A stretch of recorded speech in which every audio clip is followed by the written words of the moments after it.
Hello everyone, welcome to अध्ययन अध्यापन। मैं निभा आप सभी का बहुत बहुत स्वागत करती हूं और आशा करती हूं कि आप सभी शिक्षकगण सुखी व स्वस्थ होंगे। तो देखिए, फाइनल जो आपका काउंसलिंग डेट है वो जारी किया गया है और क्या डेट रहने वाला है इस बारे में हम लोग इस वीडियो के माध्यम से जानेंगे और ये डेट लगभग फाइनल रहने वाला है। इसके अलावा यहाँ पर बात करें तो इन शिक्षकों को शहरी क्षेत्र मिलना तय है, इस बारे में भी अपडेट दिया गया है, वो भी हम इस वीडियो में देखेंगे कि किन शिक्षकों को शहरी क्षेत्र मिलना 100% तय है। इसके बाद देखिए, विभागीय निर्देश यहाँ पर क्या जारी किया गया है वो हम बात करेंगे। इसके अलावा सक्षमता 1 और 2 का काउंसलिंग एक साथ होगा, तो इस बारे में भी हम लोग इस वीडियो के माध्यम से समझेंगे। और इसके अलावा सक्षमता 2 का जो एग्ज़ाम डेट है वो क्या रहने वाला है, इसके बारे में भी अपडेट दिया गया है। तो ये सभी अपडेट आज के हैं और ये सभी अपडेट आपको एक एक करके मैं इस वीडियो के माध्यम से दूंगी। तो इसके अलावा अगर आपको वीडियो पसंद आएगा तो वीडियो को लाइक, चैनल को सब्सक्राइब जरूर कीजिएगा और अधिक से अधिक शेयर भी कीजिएगा। तो चलिए हम लोग स्टार्ट करते हैं। पहले समझ लेते हैं कि काउंसलिंग डेट को लेकर के क्या अपडेट दिया गया है। बहुत ही महत्वपूर्ण अपडेट है, आप लोग यहाँ पर पूरा अपडेट जरूर देखिएगा ताकि कोई कन्फ्यूजन ना रहे। ये सबसे पहले हम लोग कुछ बिंदुओं पर यहाँ पर चर्चा कर लेते हैं जो आज की अपडेट दी गई है। और ये आप देख सकते हैं कि सक्षमता परीक्षा पास शिक्षकों की अगले महीने शुरू होगी काउंसलिंग, यानी जून, जो मैं आपको बता रही थी कि 4 जून के बाद आपका कभी भी डेट क्लियर किया जा सकता है, डिक्लेयर किया जा सकता है, वही बात यहाँ पर होती हुई नज़र आ रही है कि जो अगले महीने यानी 4 जून के बाद आपका कभी भी यहाँ पर काउंसलिंग का डेट जारी किया जाएगा। क्या डेट हो सकता है वो भी हम इस वीडियो के माध्यम से समझेंगे। तो देखिए, यहाँ पर 8 जून के बाद बताया जा रहा है कि जिला मुख्यालय में काउंसलिंग संभव है। अब यहाँ पर देखिए, जो वेन्यू है आपका जहाँ पर आपकी काउंसलिंग होनी है वो स्थान बदल गया है। कहाँ पर होगा आप काउंसलिंग? जिला मुख्यालय में होगा। और ये आपके अपने ही जिला मुख्यालय में यहाँ पर काउंसलिंग की बात की जा रही है कि वहीं पर होगी, क्योंकि पहले आपको पता था कि पहले पटना में काउंसलिंग कराने का यहाँ पर विचार किया गया था, जो अब बताया जा रहा है कि जिला मुख्यालय में ही आपका यहाँ पर काउंसलिंग कर लिया जाएगा। और डेट क्या बताया जा रहा है? 8 जून के बाद। तो यहाँ पर मैं आपको और भी अपडेट दूंगी, तो आप लोग ज़रूर देखिएगा, तब आपको पता चल जाएगा कि कब तक यहाँ पर काउंसलिंग स्टार्ट किया जाएगा। देखिए, फिलहाल काउंसलिंग का जो डेट है, फाइनल डेट यहाँ पर नहीं दिया गया है और इसी माह के अंत तक काउंसलिंग की तारीख की घोषणा हो सकती है। अब देखिए, यहाँ पर मई लास्ट होते होते आपका काउंसलिंग डेट यहाँ पर डिक्लेयर कर दिया जाएगा। इसके पिछले वीडियो में भी मैंने आपको बताया था कि यहाँ पर आपका सक्षमता 2 और काउंसलिंग डेट यहाँ पर 4 जून से पहले पहले यहाँ पर डिक्लेयर होगा कि कब आपका काउंसलिंग होना है। इसके अलावा जो आपका रिजल्ट कार्ड है, सक्षमता 1 जिन शिक्षकों ने पास किया है उनका रिजल्ट कार्ड कहें तो मार्कशीट भी यहाँ पर दिया जाएगा, वो भी सभी शिक्षकों के अपने ही जिले से प्राप्त होंगे। तो ये आपको अपडेट दिया जाएगा। इसका ये मतलब नहीं है कि ये ऐसे ही आपको पता नहीं चलेगा, ये आपको अपने जिला के माध्यम से ही इसके बारे में जो जानकारी है वो दी जाएगी।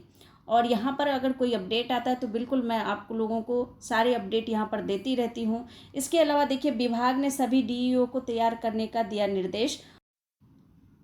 लगभग यहाँ पर कहें तो 1,87,000 शिक्षक जो थे वो सक्षमता 1 में सफलता हासिल किए हैं और इनकी काउंसलिंग जो है वो हो भी चुकी होती, लेकिन लोकसभा चुनाव की वजह से आप लोगों की काउंसलिंग अटक गई है और अब जो है आपकी काउंसलिंग डेट कभी भी जारी किया जा सकता है। मई माह के अंत तक आपका जो काउंसलिंग डेट है वो डिक्लेयर कर दिया जाएगा। और साथ ही देखिए, इसी माह के अंत तक सक्षमता 2 परीक्षा तिथि की भी घोषणा कर दी जाएगी। तो देखिए, मैंने आपको पहले भी बताया था कि जो सक्षमता 2 का डेट है यानी जो आपका एग्ज़ाम होने वाला है वो मई माह के अंत तक डिक्लेयर कर दिया जाएगा और यही संभावना जताई जा रही है। इस पर आप विश्वास भी कर सकते हैं। तो बिल्कुल ये यहाँ पर कह सकते हैं कि ये जो डेट है आपका मई माह तक डिक्लेयर कर दिया जाएगा, आपका काउंसलिंग डेट। और इसके अलावा जो आपका यहाँ पर सक्षमता 2 का एग्ज़ाम डेट है वो भी यहाँ पर डिक्लेयर हो जाएगा। इसके अलावा जो रिजल्ट कार्ड है, सक्षमता 1 वाले शिक्षकगण जिन्होंने सक्षमता 1 पास कर लिया है उनका रिजल्ट कार्ड जो है उनके जिले के द्वारा ही उन्हें दिया जाएगा और इसकी जानकारी उनको दे दी जाएगी। जैसे ही रिजल्ट कार्ड यहाँ पर इनको जारी किया जाएगा उससे पहले इनको जानकारी दे दी जाएगी। और अगर कोई अपडेट आता है तो बिल्कुल मैं यहाँ पर आपको सारी जानकारी देती रहती हूँ। इस बारे में भी जैसे ही कोई अपडेट मिलेगा आपको सूचित कर दिया जाएगा।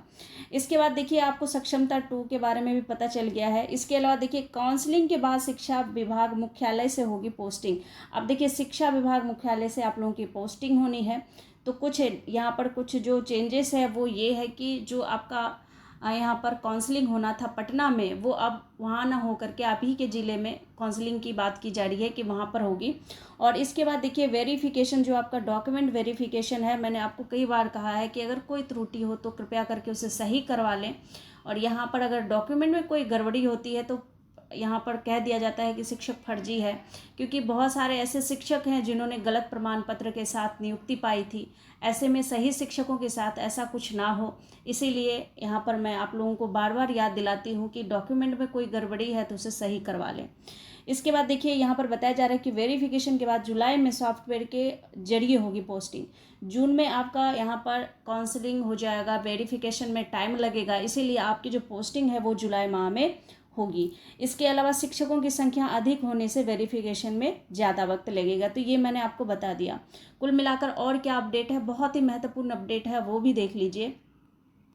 ये आप देख सकते हैं, ये आज की खबर है और इसमें महत्वपूर्ण क्या है वो मैं आपको बताने वाली हूँ। जून के दूसरे सप्ताह में होगी शिक्षकों की काउंसलिंग।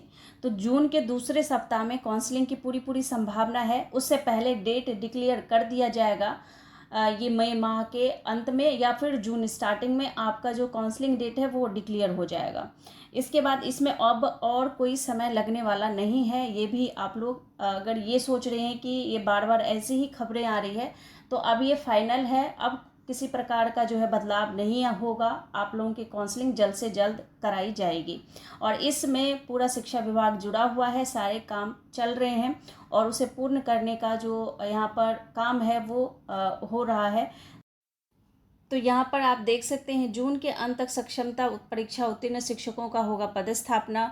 तो यहाँ पर जो हमारे अंदर डाउट चल रहा था कि सक्षमता 1 सक्षमता 2 का जो काउंसलिंग है वो एक साथ होगा, क्योंकि पूर्व में जो हमें यहाँ पर न्यूज़ मिला था वो यही बताया गया था कि सक्षमता 1 सक्षमता 2 का एक साथ काउंसलिंग होगा। और ये जब आप ये पूरी खबर पढ़ेंगे तो आपको क्लियर हो जाएगा कि सक्षमता 1 सक्षमता 2 का एक साथ काउंसलिंग होगा या नहीं होगा। इसके बाद देखिए यहाँ पर बताया जा रहा है कि जो 3 जून है, 3 जून तक सभी जिलों से विद्यालयों में रिक्त पदों की सूची मांगी गई है कि 3 जून तक जितने भी ज़िले हैं उन सभी ज़िलों के शहरी और ग्रामीण क्षेत्र के जो स्कूल हैं उसमें कितने रिक्त पद हैं विषयवार, वो सारी सूची मांगी गई है। और इसके अलावा विभाग ने बदला निर्णय, दूसरी सक्षमता परीक्षा का इंतजार नहीं करेगा। अब देख लीजिए यहाँ पर एकदम क्लियर बोल दिया है कि दूसरी सक्षमता परीक्षा का इंतजार नहीं करेगा। आगे देखिए, आगे और क्लियर होता जाएगा। यहाँ पर देखिए सक्षमता परीक्षा उत्तीर्ण नियोजित शिक्षकों का जून के अंत तक नए स्कूलों में पदस्थापना कर दिया जाएगा। यानी जुलाई स्टार्टिंग तक आप लोगों की जो पदस्थापना है वो हो जाएगी और इसी लक्ष्य के साथ शिक्षा विभाग ने तैयारी शुरू कर दी है। इसके लिए जून के दूसरे सप्ताह में शिक्षकों की काउंसलिंग शुरू कर दी जाएगी। तो दूसरा सप्ताह आप लोग बिल्कुल रेडी रहिए, अपनी काउंसलिंग के लिए पक्का होगा ही होगा। और सभी जिलों को निर्देश दिया गया है कि स्कूलों के रिक्त पदों की सूची विभाग को उपलब्ध करा दें ताकि संबंधित पोर्टल पर इसे अपलोड किया जा सके और नए स्कूलों में योगदान के साथ ही इन्हें विशिष्ट शिक्षक का दर्जा मिलेगा। जैसे ही आप योगदान देते हैं आप विशिष्ट शिक्षक बन जाएंगे और ये सरकारी कर्मी हो जाएंगे। विभाग ने यह भी फैसला लिया है कि शिक्षकों की काउंसलिंग संबंधित जिले में ही कराई जाएगी। यानी आप जिस जिले से संबंधित है आपकी उसी जिले में यहाँ पर काउंसलिंग कराई जाएगी, आपको पटना नहीं जाना पड़ेगा। तो ये सुविधाजनक होगा, क्योंकि यहाँ से पटना जाना काफ़ी आप लोगों को हो सकता था दिक्कत हो। यहाँ पर आप ही के संबंधित ज़िले से अगर यहाँ पर काउंसलिंग हो जाती है तो ये आप ही लोगों के लिए सही रहेगा, आपको यहाँ पर ज़्यादा दूर नहीं जाना पड़ेगा। इसके बाद देखिए मालूम हो कि आचार संहिता में काउंसलिंग पर लगी रोक को देखते हुए विभाग ने पूर्व में निर्णय लिया था कि 3 सक्षमता परीक्षा कराने के बाद यहाँ पर सभी का एक साथ पदस्थापना किया जाएगा। तो ऐसा कुछ हमें बताया गया था। इसके बाद दूसरी सक्षमता परीक्षा में विलंब होने से अब विभाग ने निर्णय लिया है कि पहली सक्षमता परीक्षा में उत्तीर्ण इच्छुक शिक्षकों का पदस्थापन कर दिया जाएगा। अब देख रहे हैं आप लोग, सक्षमता 2 परीक्षा का इंतजार हुआ खत्म। यहाँ पर आप लोग सक्षमता 2 के शिक्षकों के साथ काउंसलिंग आपकी नहीं होगी, पदस्थापना नहीं होगी। यहाँ पर जो सक्षमता 1 वाले शिक्षकगण है उनकी काउंसलिंग पहले हो जाएगी, पदस्थापना पहले हो जाएगी, और ये जल्दी जल्दी होगा, जुलाई तक या जुलाई के फर्स्ट वीक तक ये सब कंप्लीट हो जाएगा, क्योंकि इनको सक्षमता 2 की फिर से काउंसलिंग करनी होगी और सक्षमता 2 का एग्ज़ाम भी जून में हो जाएगा।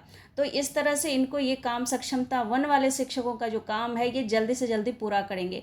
यहाँ पर मैंने आपको पहले भी बताया था कि यहाँ पर ऐसा नहीं हो सकता कि सक्षमता 1 सक्षमता 2 का एक साथ काउंसलिंग ले, क्योंकि कहीं ना कहीं आप लोगों ने सक्षमता परीक्षा जैसे ही इन्होंने कहा कि सक्षमता देना है तो आप लोगों ने उसमें देरी नहीं की, आपने सक्षमता भी दिया, पास भी हो गए, तो आप लोगों की नियुक्ति हो जानी चाहिए, इसमें विलंब नहीं करना चाहिए। और यही बात इनको भी समझ आ गया है, विभाग को भी समझ आ गया है, कहीं ना कहीं इस पर ये एक्शन भी ले रहे हैं। पहली सक्षमता परीक्षा में 1,87,000 शिक्षक उत्तीर्ण हुए। अच्छा, जिन शिक्षकों को दोबारा से एग्जाम देना है तो यहाँ पर आप लोग चाहें तो यहाँ पर विशिष्ट शिक्षक बन करके भी सक्षमता 2 का एग्जाम दे सकते हैं। तो ऐसे में ज़रूरी नहीं है कि सक्षमता 2 एग्जाम देने पर आपको फर्स्ट चॉइस मिल ही जाए। तो आप ऐसा कर सकते हैं कि योगदान तिथि से आप लोग विशिष्ट शिक्षक बन करके भी सक्षमता 2 का एग्ज़ाम दे सकते हैं। बाकी ये आप पर डिपेंड करता है कि आप योगदान में भाग लें या ना लें।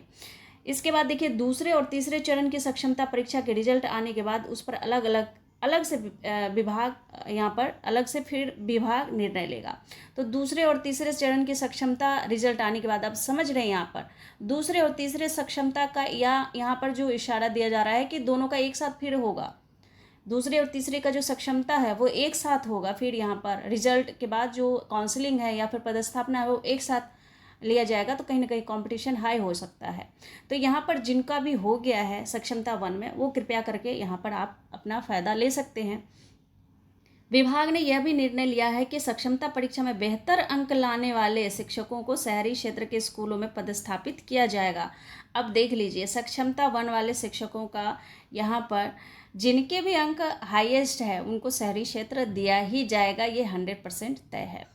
अब देखिए, यहाँ पर जिनका भी मार्क्स 120, 130, यहाँ पर 140 जिनके भी आ रहे हैं उनको शहरी क्षेत्र दिया ही जाएगा। लेकिन इसमें देखने वाली बात ये होगी कि कितने शिक्षकों के हाईएस्ट मार्क हैं, यानी 120, 130 प्लस हैं। यहाँ पर बहुत कम शिक्षक होंगे जिनके इतने मार्क्स होंगे, और अधिकतर यहाँ पर 80, 90, 110, 100 ऐसे करके 100 प्लस होंगे। तो इन शिक्षकों का भी यहाँ पर शहरी क्षेत्र मिलना तय है। इसके बाद देखिए, आगे हम लोग देख लेते हैं कि यहाँ पर इसको देखते हुए, देखिए यहाँ पर इन्होंने बता दिया कि इसको देखते हुए शहरी और ग्रामीण क्षेत्रों के स्कूलों के रिक्त पदों की अलग अलग सूची तैयार की जा रही है। ये हमने कल के ही वीडियो में देखा था। शिक्षकों का स्कूल आवंटन सॉफ्टवेयर के माध्यम से होगा, और इसके पहले रिक्त पदों और शिक्षकों की सूची को क्रमवार सॉफ्टवेयर में अपलोड की जाएगी। मालूम हो कि सक्षमता परीक्षा पास करने वाले नियोजित शिक्षकों को इनके आवंटित जिले के स्कूलों में नए सिरे से पदस्थापित करना है। अब देखिए, इसके लिए एक लेटर भी जारी किया गया था, एक फॉर्मेट भी जारी किया गया था, लेटर नहीं फॉर्मेट कह सकते हैं, उसे मैंने कम्युनिटी पर कल डाला था। अगर आपने नहीं देखा तो अभी मैं इस वीडियो में दिखा देती हूँ। देखिए, ये एक यहाँ पर कार्यालय जिला पदाधिकारी यहाँ पर कटिहार, ये देख सकते हैं आप लोग, यहाँ पर दिया है जिले के सभी प्रखंड शिक्षा पदाधिकारी जिला कटिहार सभी को ये लेटर जारी किया गया है, और इसमें फॉर्मेट भी ऐड है, वो मैं दिखा देती हूँ आपको। देखिए, सक्षमता परीक्षा उत्तीर्ण शिक्षकों से संबंधित विद्यालय वार प्रतिवेदन उपलब्ध कराने के संबंध में यहाँ पर दिया है निदेशक माध्यमिक शिक्षा विभाग बिहार पटना के ज्ञापन संख्या जो भी दिया है। इसमें देखिए, महाशय विषयांकित संदर्भ में निदेशक माध्यमिक शिक्षा विभाग बिहार पटना के प्रासंगिक पत्र द्वारा शहरी एवं ग्रामीण क्षेत्रों के विद्यालयों की रिक्तियों की प्रविष्टि करने हेतु निदेशालय में दिनांक 25 मई की तिथि निर्धारित की गई है, और उक्त रिक्तियों की प्रविष्टि हेतु विद्यालय में पदस्थापित नियोजित शिक्षकों के सक्षमता परीक्षा उत्तीर्ण किए जाने संबंधित प्रतिवेदन अपेक्षित है। अतः निर्देश दिया जाता है कि सक्षमता परीक्षा उत्तीर्ण शिक्षकों से संबंधित प्रतिवेदन निम्नांकित प्रपत्र में अंकित कर दिनांक 23/5 2024 के अपराह्न 5 बजे तक अद्यो हस्ताक्षरी कार्यालय को अचूक रूप से उपलब्ध कराना सुनिश्चित करें। तो ये 21 तारीख का ही यहाँ पर ये लेटर है जो जारी किया गया था, और ये इन्होंने बता दिया कि 23 तक 5 बजे तक ये हो जाना चाहिए। और यहाँ पर ये भी बताया कि ताकि आपके द्वारा उपलब्ध कराए गए प्रतिवेदनों को समेकित रूप में निदेशालय को अवलोकित कराया जा सके, इसे सर्वोच्च प्राथमिकता दी जाए। अब देखिए ये काम बहुत अच्छे से चल रहा है, बहुत जल्द ये सारी प्रक्रियाएं पूर्ण होगी। सक्षमता परीक्षा उत्तीर्ण शिक्षकों से संबंधित विवरण कैसे दिया जाएगा, देखिए यहाँ पर क्रम संख्या, शिक्षक का नाम होगा यानी आपका नाम, और अभी यहाँ पर विद्यालय का नाम दिया जाएगा। इसके बाद यहाँ पर एक कोड है वो भी दिया जाएगा, प्रखंड का नाम दिया जाएगा, नियोजन किस नियोजन इकाई के तहत आप काम कर रहे हैं वो भी यहाँ पर दिया जाएगा, नियुक्ति तिथि क्या थी वो दिया जाएगा, शिक्षक का मूल जाति कोटि यानी आप जिस कैटेगरी से बिलोंग करते वो यहाँ पर दिया जाएगा, और शिक्षक का नियुक्ति कोटि। उसके बाद नियुक्ति का कक्षा, यहाँ पर कक्षा दिया गया है 1st to 5th, 6 to 8, 9 to 10th, 11 to 12th, और सक्षमता परीक्षा का रोल नंबर, आवंटित जिला, आपको कौन सा जिला आवंटित किया गया है, और अभियुक्ति, ये सारा डिटेल आपके लिए दिया जाएगा। और ये इन्होंने पहले ही 21 तारीख को ही ये लेटर जारी कर दिया था। यहाँ पर देख सकते हैं आप लोग 22 को ये रिलीज किया गया था। तो ये मैंने आपको कम्युनिटी में दे दिया है, आप चाहें तो वहाँ पर भी जा करके उसे सेव करके पढ़ सकते हैं। और क्या अपडेट है वो देखिए, ये भी आज ही का न्यूज है। 6 जून से सक्षमता परीक्षा पास शिक्षकों की काउंसलिंग, यहाँ पर 6 जून बताया जा रहा है। तो जून के दूसरे सप्ताह में कभी भी ये यहाँ पर आपका डेट डिक्लेयर हो जाएगा, मतलब मई में डिक्लेयर हो जाएगा, मई लास्ट तक आपका ये सक्षमता की काउंसलिंग का डेट डिक्लेयर कर दिया जाएगा। शिक्षा विभाग ने सरकारी विद्यालयों के शिक्षक पद के रिक्तियों की सूची 3 जून तक सभी जिलों से मांगी है, और यहाँ पर मैंने आपको बता दिया था कि 3 जून तक इन्होंने कहा है कि सारी जानकारी यहाँ पर विद्यालय से संबंधित शहरी क्षेत्र, ग्रामीण क्षेत्र में जितनी भी रिक्ति है विषयवार वो यहाँ पर बताया जाए। 3 जून के तुरंत बाद शिक्षकों की काउंसलिंग शुरू कर दी जाएगी। विभाग की तैयारी 6 जून से काउंसलिंग कराने की है, तो 6 जून यहाँ पर प्रबल संभावना बताया जा रहा है कि आपकी काउंसलिंग स्टार्ट हो जाए। इसके बाद सक्षमता परीक्षा उत्तीर्ण शिक्षकों को विद्यालय आवंटित कर दिया जाएगा। शिक्षक अपने आवंटित स्कूल में योगदान देंगे। आवंटित स्कूल, जो स्कूल आपको आवंटित किया जाएगा वहाँ से आप योगदान देंगे। और इसके अलावा देखिए स्कूल में योगदान देंगे, उसके बाद उन्हें सरकारी कर्मी का दर्जा मिल जाएगा, ये विशिष्ट शिक्षक कहलाएंगे। विभाग ने यह भी फैसला किया है कि शिक्षकों की काउंसलिंग यहाँ पर संबंधित जिले में ही कराई जाएगी। अब ये फाइनल हो गया कि संबंधित जिले में ही आपकी काउंसलिंग होगी। आपको काउंसलिंग का डेट पता चल गया है, और यहाँ पर बस एक लेटर जारी, यहाँ पर विभाग की तरफ से एक लेटर जारी करने की देर है। वो जैसे ही आता है आप लोगों को मैं बता दूंगी, तो आप लोग चैनल पर बने रहिएगा। तो ये सारी जानकारी आपको उम्मीद करती हूँ अच्छे से समझ आ गया होगा। मिलती हूँ अगले अपडेट में, तब तक आप लोग अपना ख्याल रखिए। Thank you and thanks for watching.